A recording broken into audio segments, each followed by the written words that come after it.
Congressman Manny Pacquiao.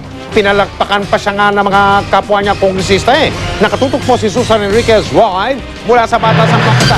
Susan, kamusta yung privilege speech si Congressman Pacquiao? Yes, gaya nga na sinabi mo, Mike, pinalakpakan ang unang privilege speech nitong si Congressman Manny Pacquiao. Kaya kung baga sa boxing, sa round 1, panalo na siya, lalo pa nga siya bagito at sa kanya ikalawang araw dito sa Kongreso, tumayo na siya at nagsalita para sabihin ng kanya mga plano sa kanya mga nasasakupan sa lalawigan ng Sarangani.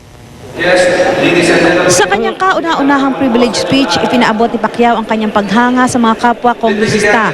Kaya nga raw lubos niyang pinaghandaan ang pag-upo niya sa Kongreso. Sabi ni Pacquiao, tinanong daw niya ang kanyang sarili kung magiging mabuti siyang mambabatas.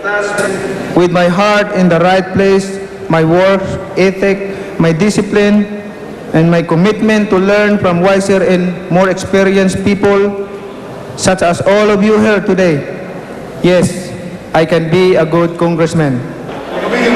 Tatlong pangunahing problema ang naistugunan ni Pacquiao sa kanyang distrito. Ito ang kabuhayan, kalusugan at edukasyon.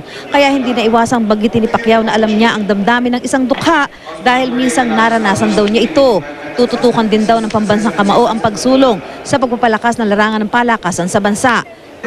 I want us all to work together and to work very hard to win the first Filipino gold medal in the Olympics, especially this coming 2012. Bago natapos ang privilege speech ni Pacquiao, pinalakpakan siya ng kapwa kongresista nang banggitin niya ang famous line sa boxing.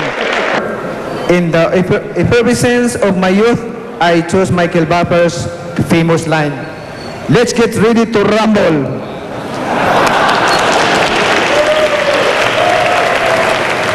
Matapos ang privilege speech ni Pacquiao ay sinuspindi na ang privilege hour at pagkatapos niyan ay nag-adjourn na rin naman ang sesyon ng Kongreso ngayong araw na ito. Mike? Maraming salamat, Susan Enriquez.